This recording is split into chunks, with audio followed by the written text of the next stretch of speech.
Hey everyone, welcome to This Explainer.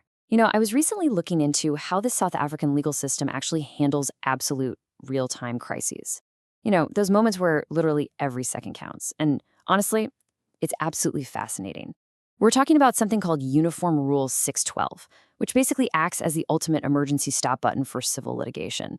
Okay, let's dive into this. On our agenda today, we're looking at 6 key areas. First, the litigation time problem, then bypassing the legal queue, the twin urgency tests, the degrees of urgency, some real-world legal emergencies, and finally, the price of failure.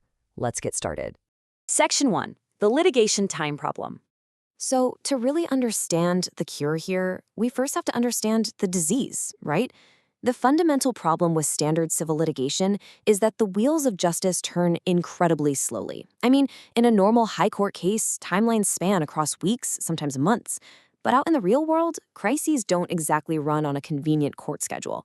When an absolute emergency hits, waiting months for a judge to just glance at your paperwork, yeah, that's just not an option. Just look at the baseline numbers for a second. In non-urgent cases, you've got 5 days just to file a notice to oppose. And after that, a full 15 days to deliver an answering affidavit. When you factor in weekends, that's effectively a whole month of administrative ping pong before you even get close to arguing your case in front of a judge.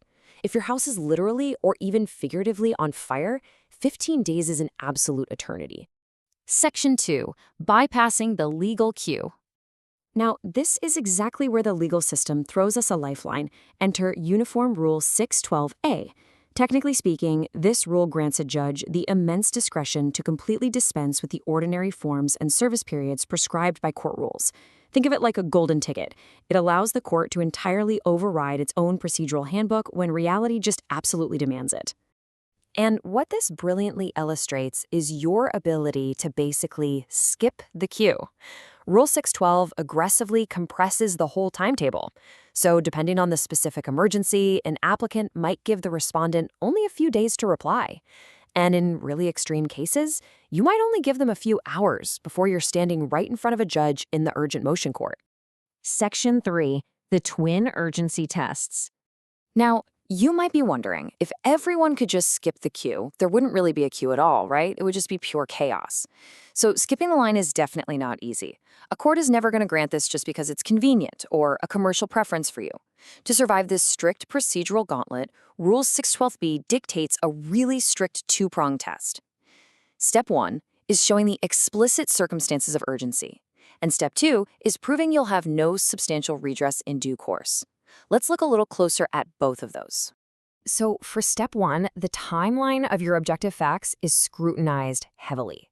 Like if you've known about a threat for 3 months, but you just sat on your hands and did nothing, and then suddenly you rush to urgent court at the absolute last minute, yeah, the court is going to instantly label that self-created urgency, and they will outright refuse to hear the matter. You absolutely cannot cause your own emergency through laziness or bad planning, and then demand the court just drop everything to fix it. Then we have step 2, which is arguably even more critical. This foundational pivot comes from a really well-known case called East Rock Trading 7 v. Eagle Valley Granite. Basically, to prove no substantial redress, you have to show the judge that if you wait for the normal, slow roll, any future judgment you might eventually obtain would be rendered completely meaningless.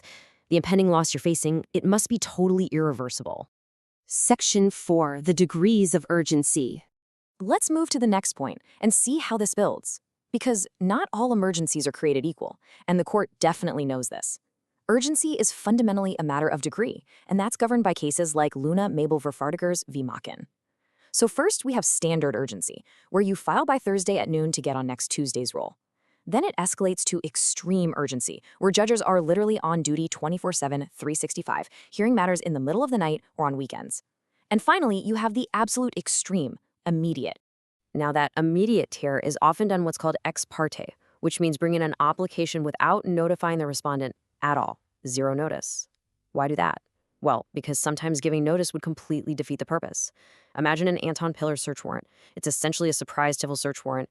If you warn the other side you're coming, they're just going to destroy the evidence, right? So you go to the judge secretly, get a temporary provisional order, often called a rule nisi, and you execute it immediately. Section 5. Real-world legal emergencies. So what does this all mean in practice? What actually passes this incredibly strict test? Let's ground these abstract legal theories into visceral, high-stakes reality by looking at family law, commercial law, and property law. As you'll see, in every single category, the reason for urgency boils down to preventing an immediate, irreversible harm that the normal timeline simply cannot fix. Let's unpack these examples.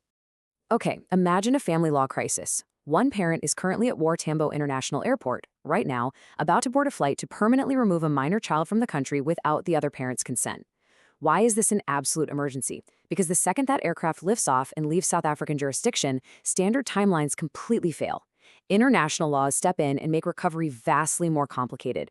It essentially denies the left-behind parent any substantial redress if they had to wait for a normal court date. Or what about a commercial law crisis? Say a senior executive suddenly resigns, breaks their restrictive covenant, and walks away with highly proprietary, stolen trade secrets to join a direct competitor tomorrow morning. You obviously can't wait a month to stop them. That immediate market exposure causes absolutely irreversible commercial erosion. Trying to calculate and fix those kinds of financial damages months or years later in a standard trial, it's virtually impossible. And finally, let's look at a property law crisis, specifically an illegal eviction, legally known as spoliation. Imagine a landlord arbitrarily cuts the electricity and completely locks a tenant out of their home, with no court order whatsoever. The guiding legal principle here is the mandement van spoli. Basically, the court demands the immediate restoration of peaceful possession. Why? Because depriving someone of their home is an immediate deprivation of a basic human right. It literally cannot wait. Section 6. The price of failure. So the crucial point is that the court system fiercely protects this emergency valve. So what exactly happens if you try to bluff them? What if you fake an emergency? Or maybe you genuinely try your luck, but just fail those twin tests we talked about? Well, the brutal reality for applicants who don't belong in the urgent court is, honestly, quite severe.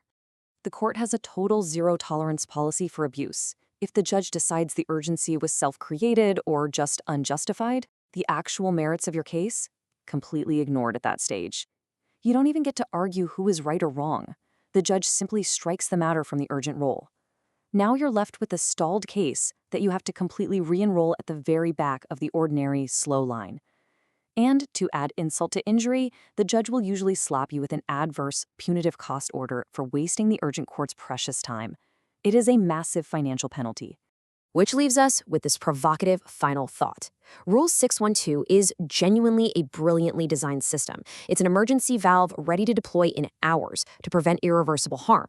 But if the emergency valve is so incredibly risky to pull, how do we properly balance the absolute need for speed with the uncompromising demand for procedurally fair justice?